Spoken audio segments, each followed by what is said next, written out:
Hello guys, আপনাদেরকে star plus media পক্ষ থেকে জানাচ্ছি সুস্বাগতম। এবং আজ আপনাদের মাঝে আছি আমি অমিত এবং আমার ক্যামেরাম্যান শুভ। এবং আজ আপনাদেরকে দেখাতে চাচ্ছি লগ্নেশ্বর ঐতিহ্যবাহী লগ্নেশ্বর তপোবন বৌদ্ধ বিহারের সেই বিহার প্রাঙ্গণটি, এবং যেটা এই 2 বছর আগে কাজ শুরু করেছিল, এখনো কাজ বাকি আছে কিছু কিছু। এটা সৌন্দর্যটা দেখিয়ে আসি আপনাদেরকে।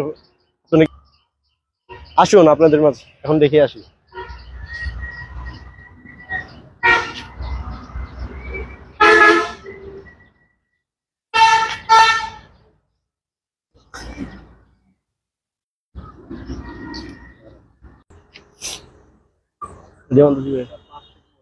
দেখেন আপনারা, গেটটি কিন্তু অনেক পুরনো। গেটটি অনেক পুরনো বলতে অনেক আগে গেট বানানো হয়েছে। মনে হয় মন্দির যখন নতুন বানিয়েছিল তখন থেকেই পুরনো গেট, অনেক পুরনো গেট। রং করার কারণে বোঝা যায় না আর কি। এটি কিন্তু নতুন নতুন স্থাপন রয়েছে, স্থাপনটি অনেক নতুন, কাজ এখনো শেষও নাই দেখা যাচ্ছে। দেখে আসেন। আসেন আমরা মূল মন্দিরটা একটু ঘুরে আসি।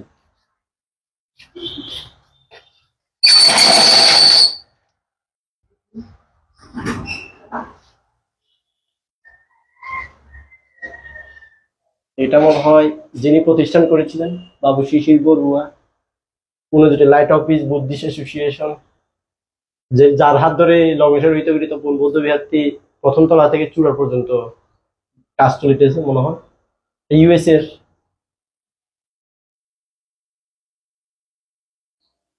আমরা কিন্তু এখন অলরেডি মূল বিহারে চলে আসছি।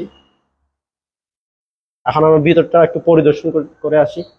দেখতে পাচ্ছেন আমরা এখন ভিতরে চলে আসছি। ভিতরের সৌন্দর্যটা আপনারা উপভোগ করুন এবং আমরাও কিছু উপভোগ করে যাই। এগুলো কিন্তু সব নতুন বানানো হয়েছে, না নতুন গুলি বানানো হয়েছে। যেমন এগুলো রং করা হয় নাই, উপরে এখনো রং করা হয় নাই, কমপ্লিট হয় নাই। কমপ্লিট হলে আরো সুন্দর লাগবে, সুন্দর অনেক সুন্দর হবে আশা করি।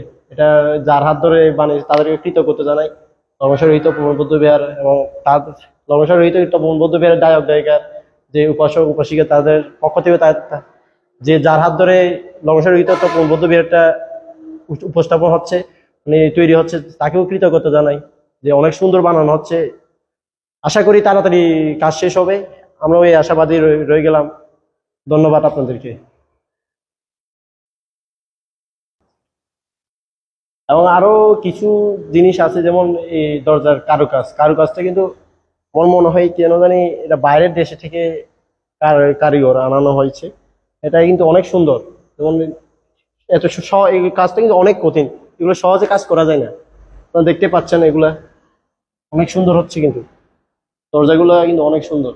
এটা আকর্ষণ মানে একটা মানুষকে দৃষ্টি দিয়ে আকর্ষণ আনে এগুলো দেখলে। এবং বারান্দা, এটা হলো বারান্দা কিন্তু অনেক বড়। এখান থেকে প্রাকৃতিক সৌন্দর্যতা উপভোগ করতে পারবেন আপনারা আসলে এই যে সবকিছু দেখবে। আসলে ভিডিওর মধ্যে যতটুকু দেখি আপনার, তা থেকে নিজের চোখে দেখে কিন্তু অনেক সৌন্দর্য ভাব বোঝা যায় যে কতটা সুন্দর, তা কিন্তু বোঝা যায়। দেখেন আপনার কতটা সুন্দর। আর এটা কিন্তু একটা সুবিধাই যে আপনারা যদি আসেন, এটা রাস্তা পাশেই আছে, কষ্ট করা লাগে না। রাস্তা আপনি গাড়ি দিয়ে আসলে নামাই দিবে। যেমন চাঁদপুর রোডের দক্ষিণ পাশে, মগবাড়ির দক্ষিণ পাশে কিন্তু এই বিহারটি। আপনারা যদি বলেন যে মগবাড়ির দক্ষিণ পাশে বিহার, তাহলে নামাই দিবে গাড়ি। ধন্যবাদ আপনাদেরকে।